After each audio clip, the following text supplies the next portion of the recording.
Madame, Messieurs, bienvenue dans ce nouveau numéro de l'émission Africa Éducation. C'est notre émission qui parle des réalités au sein du secteur de l'éducation. Je ne serai pas seule dans le cadre de cette émission. Je suis avec mon confrère Jacques-Hilaire Kachala. Bienvenue. Merci beaucoup, Julie Mélia. Voilà, nous recevons dans ce plateau les membres de la CONEPT, qui est la Coalition nationale de l'éducation pour tous. La délégation est conduite par Madame Chantal Kalala. Madame Chantal Kalala est chargée de communication et de plaidoyer. Bonjour Madame Chantal Kalala. Madame Chantal n'est pas seule, elle s'est fait accompagner des facilitateurs des CVRCP des communes de Ngaliema, de Kinsanso et de Makala. Pour la commune de Ngaliema, nous avons le facilitateur Jacques Bibanga. Bonjour Monsieur Jacques. Bonjour Madame la journaliste. Et pour la commune de Kinsanso, nous avons le facilitateur Rémi Moukissi. Bonjour Monsieur Rémi. Bonjour Madame. Et enfin pour la commune de Makala, nous avons le facilitateur Lori Kouketuka. Bienvenue Monsieur Lori. Merci beaucoup Madame. Et voilà, ces facilitateurs ont été sur terrain dans le cadre d'une enquête initiée par la CONEPT. Cette enquête, c'était pour les réalités, bien entendu, dans ce secteur qui concerne les frais de scolarité et la distribution ainsi que l'utilisation des manuels scolaires. Voilà, sans plus tarder, nous allons passer avec Madame Chantal qui conduit cette délégation. Elle va nous parler de la CONEPT. Madame Chantal, si vous pouvez circonscrire un tout petit peu ce que c'est la CONEPT. Ben voilà, la CONEPT qui signifie Coalition nationale de l'éducation pour tous en République démocratique du Congo est un réseau qui regroupe en son sein les acteurs de la société civile qui militent en faveur de l'éducation. La CONEPT est composée de 4 piliers. Il y a le premier pilier qui est composé des syndicats des enseignants. Il y a le deuxième pilier qui est composé des associations des parents ainsi que des confessions religieuses qui sont représentées par les coordinations des écoles conventionnées. Il y a également le troisième pilier qui est composé des chercheurs et il y a également le quatrième pilier qui est composé des hommes et femmes des médias spécialisés dans la question de l'éducation. Et donc la CONEPT a comme son travail principal, c'est le plaidoyer en faveur de l'augmentation du budget dans le secteur de l'éducation. Et là, pour aller plus vite, nous allons aller directement vers l'essentiel, c'est-à-dire pourquoi le CONEPT a initié l'installation des comités de veille communautaires de redevabilité publique. En fait, c'est un souci pour la CONEPT d'accompagner le gouvernement dans la mise en œuvre de la qualité de l'éducation dans ce secteur. Et pour cela, la CONEPT a jugé bon de commencer à procéder à l'installation des comités de veille communautaires de redevabilité publique dans le secteur de l'éducation. Et cette démarche que la CONEPT a initiée vise à faire devenir la société civile proactive dans le secteur et efficace afin de pouvoir apporter des changements positifs dans le secteur. C'est-à-dire que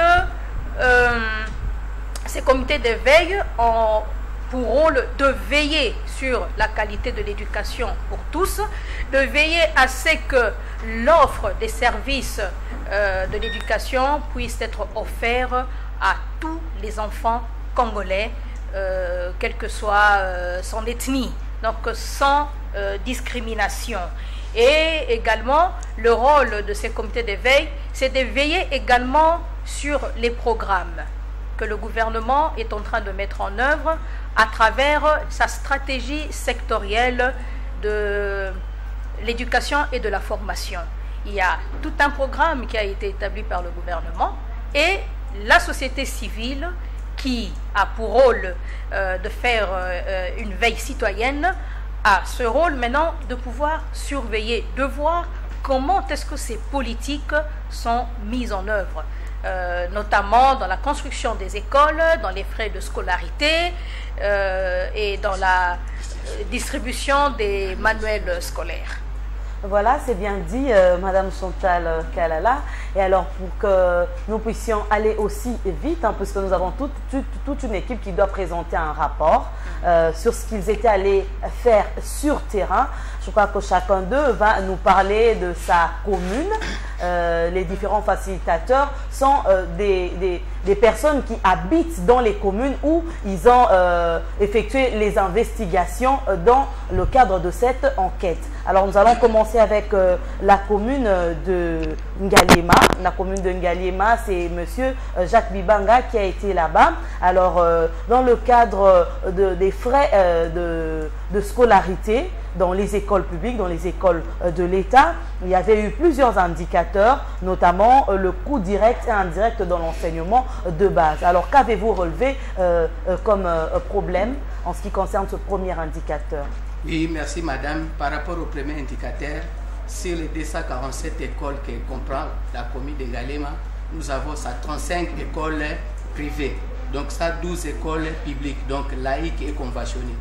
Et par rapport à notre enquête, nous avions diligenté notre enquête dans 24 écoles publiques, c'est-à-dire laïques et conventionnées.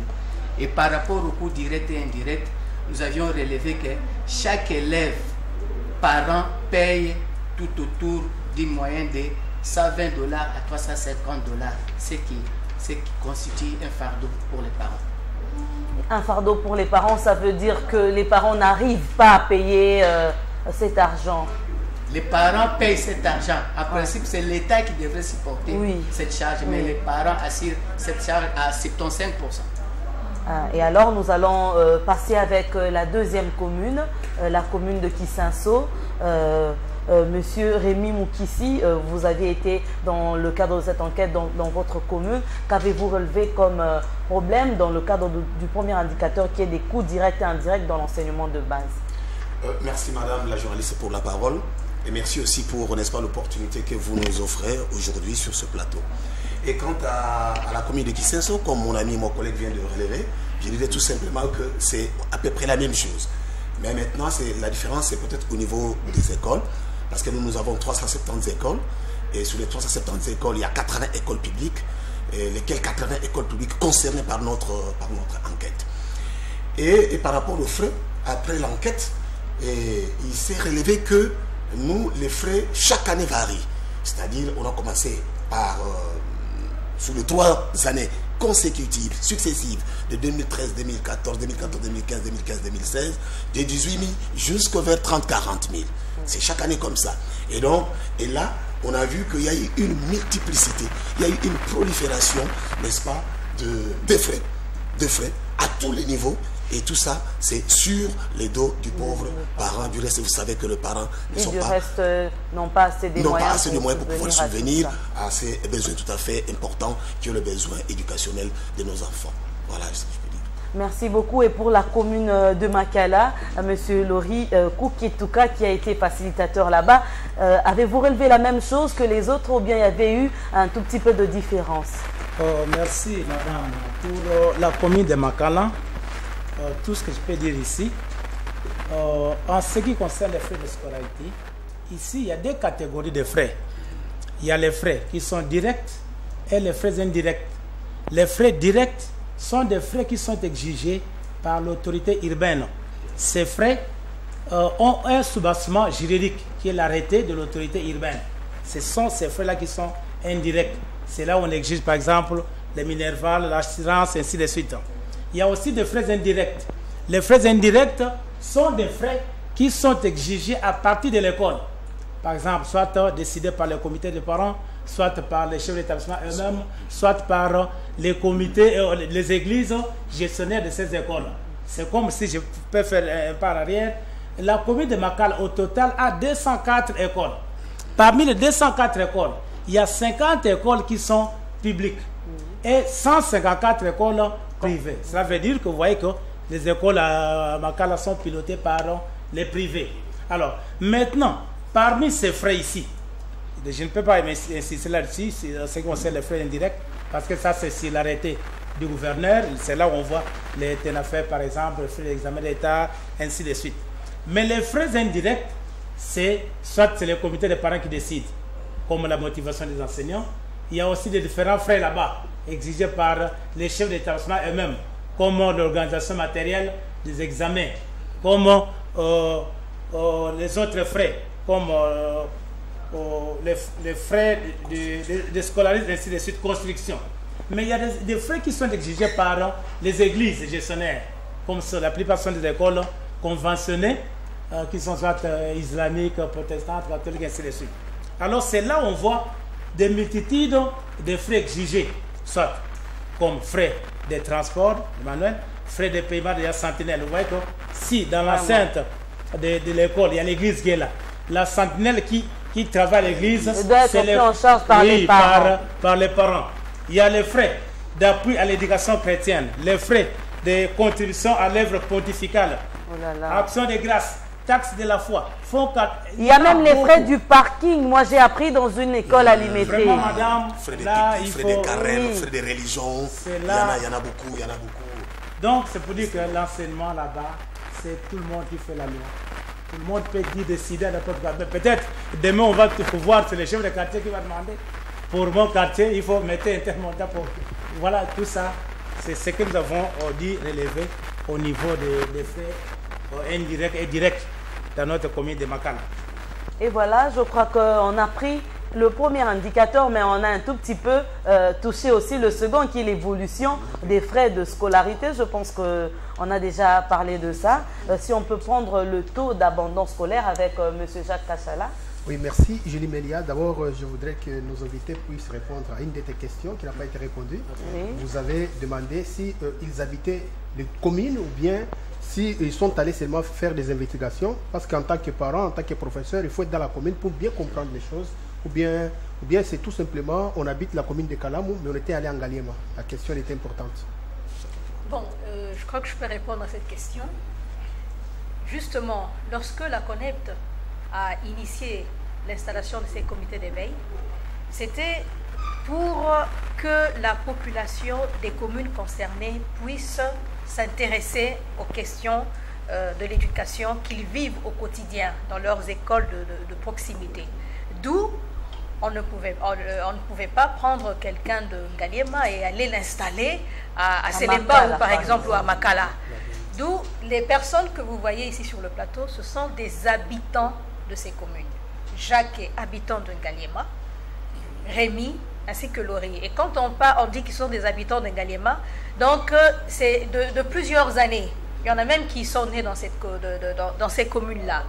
Et c'est pour cela que nous avons jugé bon de prendre les habitants qui connaissent les réalités de leur commune. Donc c'est la base elle-même qui travaille au sein de la base. Qui travaille au sein de la base. Qui est impliqué.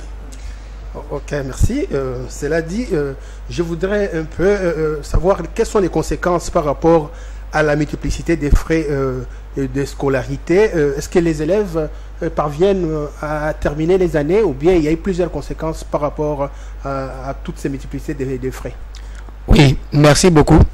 Par rapport à cette question, nous avions relevé que les frais scolaires constituent une barrière. C'est ce qui amène à la déperdition scolaire. Comme nous, par exemple, en Ngaliema, nous avions, par rapport aux 3 années d'investigation, 2013, 2014, 2014, 2015, 2015, 2016, globalement, c'est-à-dire que sur les 247 écoles, le taux d'abandon des 3 années a tourné tout autour de 14 à 15%, ce qui est au-dessus de la moyenne. La moyenne est de 10%.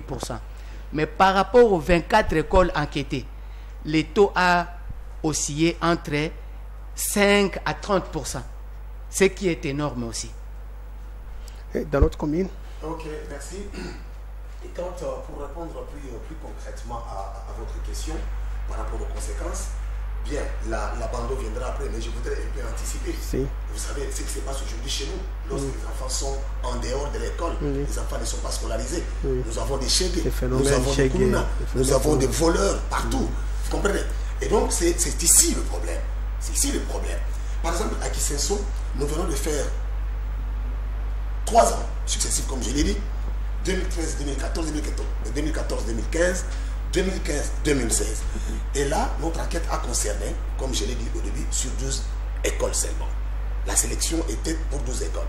Et sur les 12 écoles sélectionnées, De 2013-2014, il y avait 1117 abandons, n'est-ce pas? Les enfants qui ont été, n'est-ce pas, 1117 enfants, n'est-ce pas, sur les 5617 constatés et inscrits au début de l'année. Vous comprenez? C'est l'ensemble de 12 écoles, n'est-ce pas, les registres relevés, c'est-à-dire 1117 élèves qui ont abandonné à la fin de l'année scolaire, n'ont pas pu continuer sur les 5617. Et donc là, lorsque nous faisons les petits calculs moyens, vous allez voir que la moyenne est en pourcentage de 19,8, c'est-à-dire à peu près 20%. C'est grave ce que vient de dire mon collègue, au-delà de 10.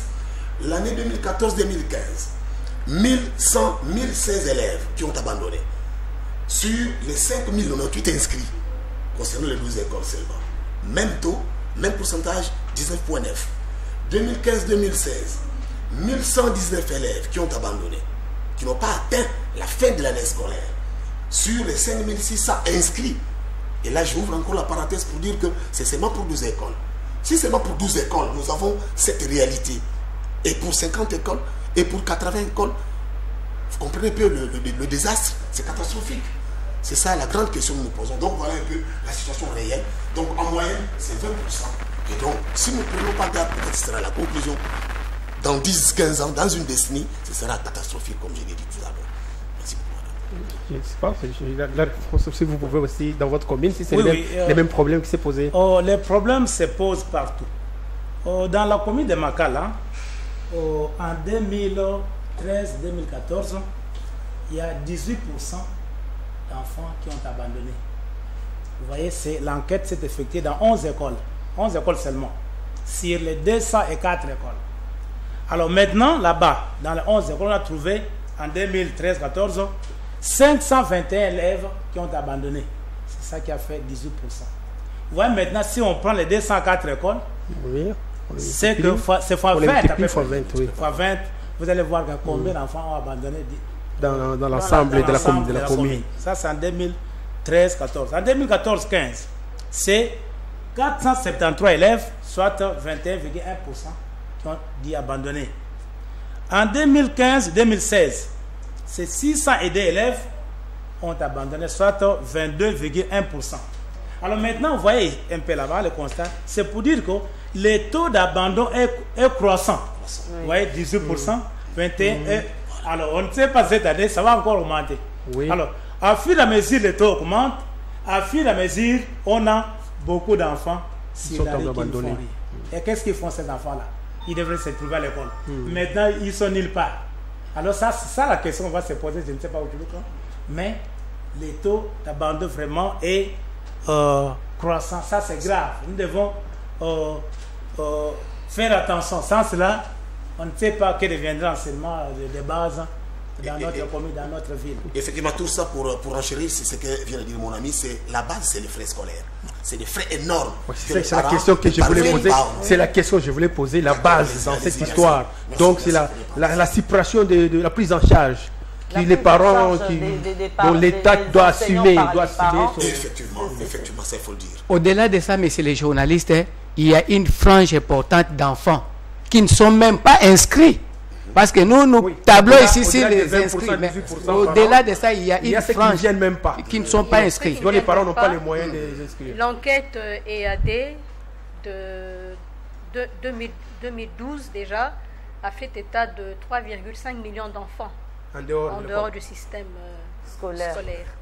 Et avec les résultats que vous entendez ici sur ce plateau, ça veut dire que d'ici le nombre a augmenté. Et encore que là, les résultats que vous avez, ce n'est que des 3 communes.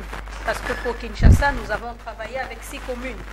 Et en ce qui concerne le niveau national, nous avons travaillé avec le Sud, le Nord Kivu, le Kasaï central, et l'Équateur et le Haut Katanga, et ainsi que le Congo central.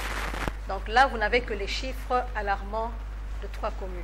Vraiment, tout cela est dû aux conditions de vie aussi des populations qui sont vraiment très dures. Alors c'est difficile à un parent d'aller mettre un enfant à l'école pendant que cet enfant n'a pas mangé à la maison. Donc tout ça, c'est à revoir. Et alors, cela comporte beaucoup de conséquences, hein, Monsieur Jacques. Oui. Ça comporte beaucoup de conséquences, notamment l'enseignant lui-même qui vient enseigner. Quand le parent n'a pas les moyens suffisants pour le prendre en charge, donc lui aussi il ne sera pas pris en charge correctement, il ne saura pas aussi donner la matière comme il le fallait à ces enfants-là. Là aussi des enfants qu'il doit scolariser. Oui, lui aussi il a des enfants qu'il doit scolariser. Lui il doit aussi prendre en charge à son tour ces enseignants-là qui scolarisent ses enfants. C'est pourquoi on a eu un autre indicateur qui a parlé du statut plutôt salarial des enseignants. Alors, qu'avons-nous relevé dans la commune de Ngaliema, M. Jacques Libang? Oui, par rapport, merci beaucoup Madame la journaliste, et par rapport au statut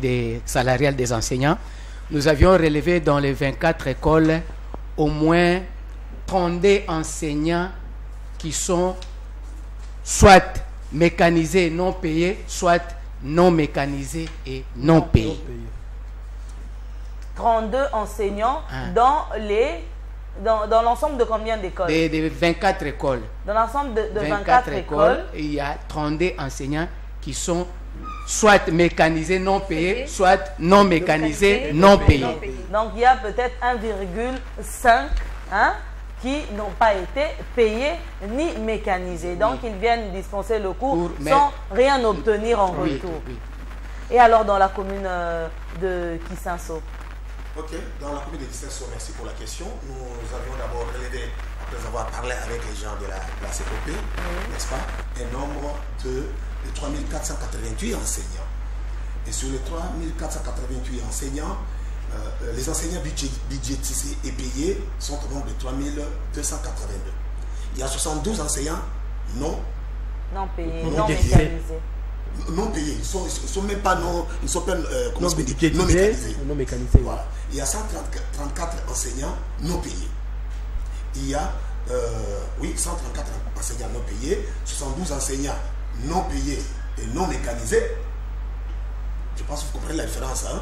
Je reprends les enseignants mécanisés et non payés 134, les enseignants non mécanisés et non payés 72, les enseignants budgétisés et payés 3282.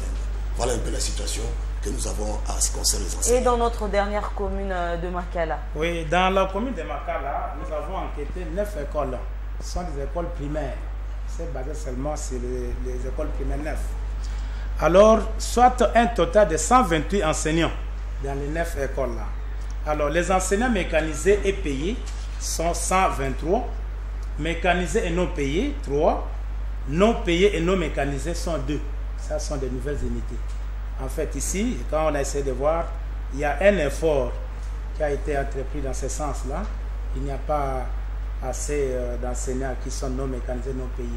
Mais maintenant, les grands problèmes, ce n'est pas ça la mécanisation et le paiement qui compte. Mais il faut voir, les grands problèmes, c'est quel est ce salaire-là. C'est ça, les salaires ils sont payés à combien? Vous voyez maintenant, je vais vous donner un exemple. On nous raconte toujours, dans notre enquête, il y a des enseignants qui sont enseignants la journée et la nuit sont des sentinelles dans des entreprises. Alors, vous voyez maintenant, ces enseignants qui sont des sentinelles, ils veillent la nuit. Ils vont préparer la matière pour ils vont préparer, je ne sais pas où. Et comment est-ce qu'il sera en forme cela empiète sérieusement sur la qualité de l'enseignement. Devant les enfants, vous voyez l'enseignant somnole. Et des fois, il achète son pain et son coca. Devant, il dort là-bas. Et j'ai déjà trouvé cette scène-là des enfants qui dansent autour de lui. Et l'enseignant dort. Vous voyez tout ça? Quelle qualité d'enseignement. Vous voyez, ça c'est l'enseignement des routines. Peut-être c'est l'enseignant-là qui a vieilli tout ça. C'est les mêmes matières de 2000 et puis continue, c'est les mêmes qualités de préparation. Il n'a pas de fiche, il n'a rien. Il dispense seulement ce qui... C'est ça les grands problèmes aussi qui se posent dans notre système éducatif. J'allais relever quelque chose par rapport à la qualité. Oui, vous savez qu'avec les frais scolaires, à chaque fois, les enfants sont renvoyés de l'école. Et quand ils sont renvoyés de l'école, quand ils paient, il n'y a pas de récupération. Et aussi, on ne termine pas les programmes. Ça a des conséquences sur la qualité de l'enseignement. Maintenant, la qualité a baissé. Et aussi les élèves qui sont renvoyés dans les écoles. Ils sont dans les coins et les recoins, les rues, les artères publiques. C'était danger public. Oui. Et pour qu'on n'y arrive pas, je voulais dire, est-ce qu'il y a eu transparence pendant toutes les 3 années où vous veniez d'enquêter? Est-ce qu'il y a eu transparence dans la fixation et la répartition des frais de scolarité? C'est là justement le grand problème. Et c'est pour cela que parmi les collectes, les données que les CVRP devaient collecter sur terrain, il y a cette thématique qui a été privilégiée par rapport justement aux frais de scolarité. Oui. Ils sont là présents, ils vont vous dire pour chaque commune ce qu'ils ont pu relever. Par rapport à la gestion est moins transparente, pour ne pas dire opaque. Il y a eu des résistances. Je ne sais pas chez mes collègues, mais chez nous, il y a eu résistance. La gestion est opaque. Même à la sous-coordination, les sous-pouvaient d'un reconnaissance. Et effectivement, c'est la même situation partout. Dire qu'il y a eu ou il y a transparence, je ne pense pas. La gestion. Parce que la gestion n'est pas transparente, parce que la gestion, c'est au niveau de l'école. Il n'y a que les chefs d'établissement qui s'en approprient, qui s'en attribue la qualité avec son équipe, et aussi peut-être adjoindre les comités des parents. Tu laisses eux aussi, sont côté du fond, ils sont complices. Et vous venez dans une assemblée générale, peut-être pour une école qui a 700, 800 élèves, une assemblée générale de 50 parents, de 100 parents. Est-ce qu'ils sont représentatifs? Non. Vous comprenez un peu? C'est ça le problème. Deuxièmement aussi, il y a l'ignorance même de la loi. Beaucoup de parents ne connaissent pas ce qui se passe. Parce que les parents aujourd'hui n'ont pas ce temps de pouvoir aller presque dans des écoles. Les parents ne s'impliquent pas eux-mêmes. Ne s'impliquent pas du tout. Vous comprenez? C'est là l'ignorance même de loi. L'ignorance même du droit des parents, du droit des enfants. Et les parents sont ignorants, ils ne comprennent rien. Et donc c'est seulement les chefs d'établissement et les copains qui font leurs histoires. Parce qu'aujourd'hui, le comité des parents, cela coule douce aussi, hein, puisqu'il a des avantages. Il a peut-être 1 ou 2 enfants qui vont étudier gratuitement, puisqu'il est président du comité des parents. Et alors, il va entrer en complicité avec le chef d'établissement. Et les autres parents n'ouvrent pas les yeux grands pour voir ce qui se passe, parce que les enseignants qui enseignent vos enfants ne sont pas payés. Pendant que vous donnez quand même le peu que vous avez. Et vous comprenez maintenant le pourquoi de ces comités d'éveil, parce que parmi ces comités d'éveil, il y a des parents qui n'appartiennent à aucun comité, qui sont là pour voir ce qui se passe réellement, qu'est-ce qu'ils dépensent pour leurs enfants, comment cela se fait, comment est-ce que sont gérées les écoles dans lesquelles leurs enfants se trouvent, quel est le niveau de leurs enfants dans les écoles où ils les envoient. Et ils n'ont rien à voir avec ces comités des parents, ils seront impartials pour pouvoir juger de la qualité et de la gestion. Monsieur Jacques, nous allons vite prendre la deuxième mission de l'enquête, qui était celle de la distribution et de l'utilisation des manuels scolaires, vu le temps déjà qui est en train de couler. Alors, est-ce qu'on peut savoir dans les différentes communes la quantité des manuels scolaires distribués? Oui, d'abord par rapport à la commune d'Ngalema, la quantité est insuffisante. Il n'y a pas de traçabilité dans la gestion même des manuels. Il n'y a même pas de suivi. Ce que je dirais, oui, le gouvernement a donné des manuels. Aussi, il n'y a pas une bonne coordination, parce qu'il y a la coopération technique belge qui donne aussi des manuels aux écoles de préférence. Je ne sais pas chez nos amis. Et la conservation laisse à désirer. Il n'y a pas d'étagère, il n'y a pas de bibliothèque, il n'y a pas d'armoire. Pour ne pas monopoliser la parole, je laisse les commentaires aux amis, aux collègues. C'est à peu près la même chose, c'est que nous devons louer un tout petit peu. La distribution était du moins effective, on l'a vu, on l'a constaté, et presque un peu partout. Maintenant, par exemple, quant à Kisenso, il y a ce partage-là de ces manuels-là qui n'était pas équitable. Peut-être c'est par rapport au nombre des élèves, je ne sais pas, par école. Et nous avons encore relevé aussi que dans une classe, par exemple, de 40 élèves, de 30 élèves, vous trouvez par exemple 15 manuels, vous trouvez par exemple 10 manuels. Est-ce que 2, 4 ou 5 élèves dans un seul banc, un seul manuel. Et là, ils se partagent, c'était une difficulté. Et ces manuels-là aussi ne sont pas amenés à la maison, sont gardés. Ils restent à l'école. Est-ce qu'ils auront le temps de parcourir dans les conditions? C'est là le problème. Nous avons aussi relevé quelque chose lors de l'acheminement de ces manuels, et la charge est, n'est-ce pas, laissée aux établissements, chefs d'établissement, qui en profitent pour pouvoir aussi taxer des frais auprès des parents, des enfants pour aller transporter ces manuels-là. Voilà un peu en gros, parce qu'il y en a beaucoup. Vraiment, la liste est longue, mais compte tenu du temps, on ne peut pas énumérer tout. Et dans la commune de Makala? Oui, presque les constats est les mêmes, tels que les collègues l'ont souligné. Mais ici, tout ce que je peux ajouter, c'est les livres, les manuels distribués pour une même discipline ne sont pas les mêmes dans toutes les écoles. Par exemple, on trouve là-bas Génovique, ici, pour les Français, mais dans une autre école, un autre livre pour les Français. On dit que les mêmes livres. Et pourtant, on a le même programme pour les écoles. Alors maintenant, vous voyez, ce point-là fait que les enfants n'étudient pas de la même manière. Vous voyez que dans une même maison, il y a des enfants, l'un étudie de l'autre côté et l'autre là-bas. Et des programmes différents. Des programmes différents. Celui-là, il va dire, nous avons étudié un tel texte. Mais de l'autre école, on ne connaît pas ce texte. Mais ça, tout ça. Alors, il vaut mieux que les manuels soient conformes pour tous les enfants. Parce que nous, quand on a étudié, je me souviens, quand tu te mets à réciter une récitation, sache très bien que celui-là à côté de toi, on va aussi réciter. Ça aussi, c'est ça l'élément que je vais ajouter par rapport à ce que les amis ont. J'allais ajouter quelque chose. Aussi, dans certaines écoles, on donne les manuels de français. Dans d'autres, on donne français et maths. Dans d'autres, on donne même l'informatique. Pendant que l'enseignant lui-même n'a pas d'ordinateur, ne maîtrise pas d'informatique. Et les manuels ne sont pas adaptés au programme national. Voilà. Et alors, c'est pourquoi on peut parler aussi du renforcement des capacités des enseignants. Est-ce que ça s'effectue régulièrement? Bon, au niveau de la sous-province éducationnelle de Ngalema, nous étions avec les sous-provinces. Il a dit qu'en tout cas, ça ne va pas. Il n'y a pas de formation continue des enseignants. Ils avaient tenté par l'autre ministre à l'époque.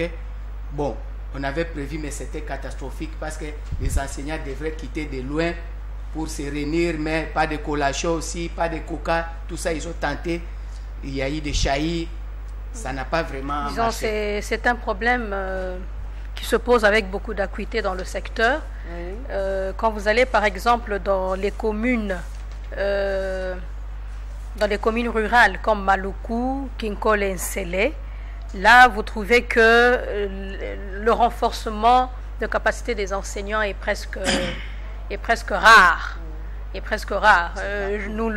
le dis parce que nous avons eu à faire un tour de ce côté-là.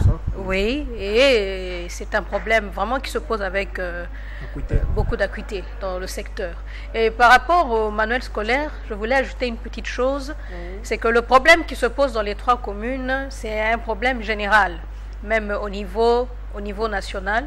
Je prends l'exemple de la commune, de la province de l'Équateur, précisément dans la ville de Mbandaka, où on demande, faute de suffisance de manuels scolaires, on demande aux enfants des frais pour pouvoir consulter le manuel scolaire dans la salle de classe. Vraiment. Et ce sont des frais qu'on appelle les frais Masco.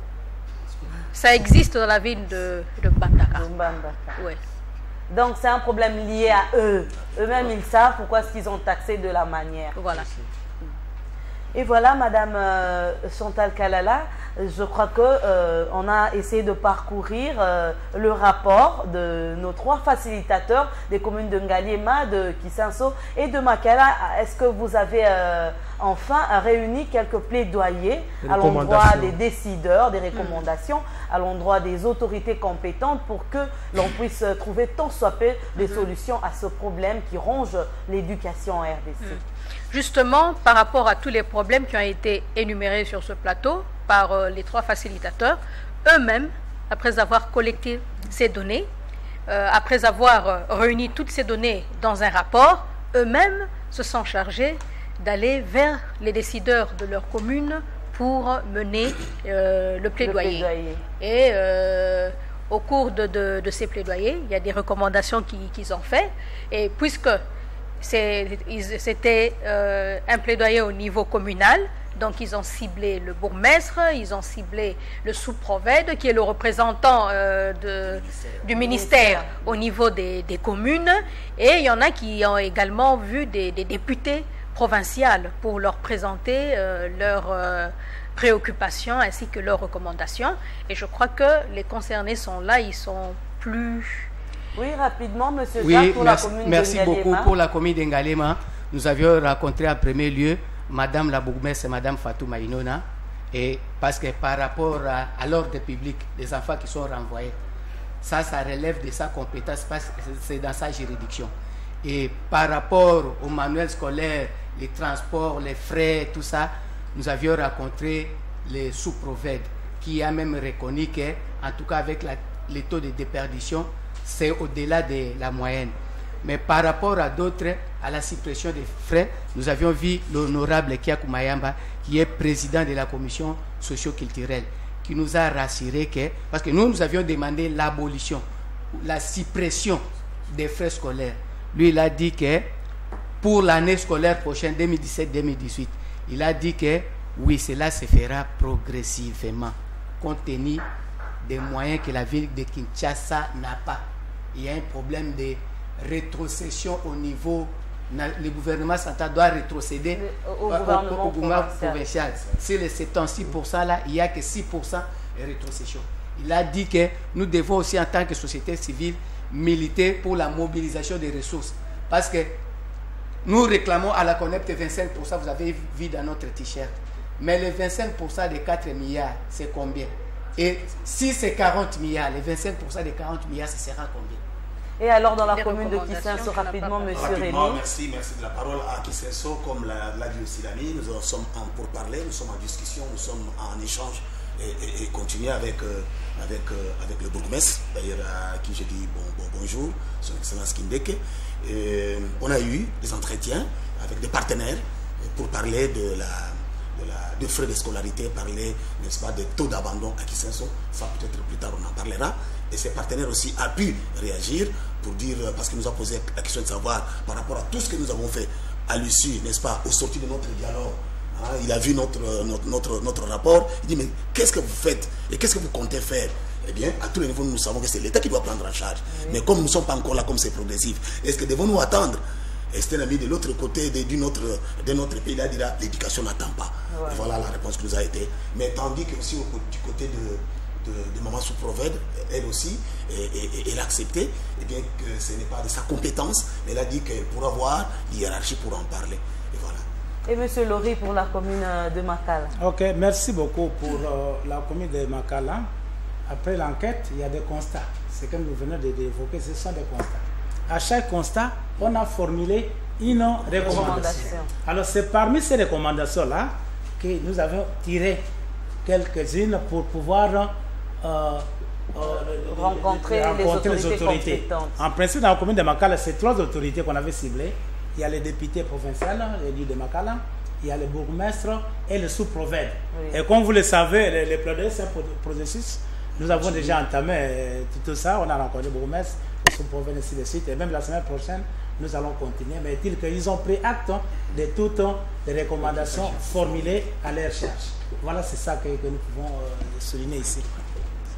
Voilà, je crois qu'on a essayé de ramasser, tant soit peu, le rapport des différents facilitateurs sur ce qui a concerné les frais de scolarité et la distribution et l'utilisation des manuels. On a constaté que les parents ont du mal à prendre en charge les enseignants. En tout cas, ça relève du pouvoir du gouvernement. Je crois qu'on a un nouveau gouvernement Tibala, M. Jacques. On espère que Bruno Tibala va aussi se pencher dessus pour essayer de relever, tant soit peu, la pente et l'utilisation des manuels. Les manuels ne sont pas en nombre suffisant pour contenir tous les élèves. Parce qu'un manuel, l'enfant doit l'avoir avec lui comme ça. Voilà. Même pendant ses heures de jeu, il peut parcourir, il peut lire. Mais quand c'est un manuel pour 3 enfants, qui est celui-là qui va emmener le manuel à la maison? Qui est celui-là qui va le garder en permanence, qui va laisser à l'autre? Ça va même se déchirer parce qu'ils vont vouloir, non, donne-moi, donne-moi, ça pourra même se déchirer. Et puis on a parlé de la conservation des manuels.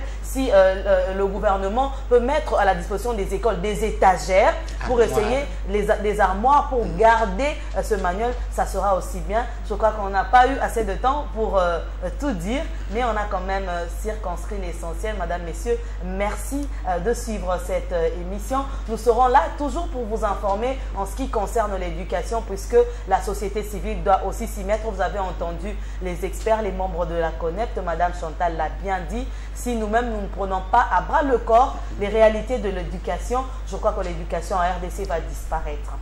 Monsieur Jacques, si vous pouvez conclure avec l'émission. Bon, moi, je pense seulement que les invités, on n'a pas pu terminer la matière parce qu'on devait parler des 3 communes à la fois. Mais prochainement, déjà, les téléspectateurs doivent savoir que nous allons commencer, par exemple, à discuter avec la commune de Makala, la commune d'Ngalema et de Kisenso. C'est là, Ferra, qu'on pourra un peu parler en long et en large de tous les problèmes, scolaires qui se passent dans toutes les communes. Voilà, merci à vous tous, Madame Chantal, Monsieur Jacques, Monsieur Rémi, Monsieur Laurie, d'être nos invités dans ce plateau dans le cadre de notre émission Africa Éducation à tous et à toutes. Merci de l'avoir suivi. Restez branchés sur les programmes de la télévision africaine.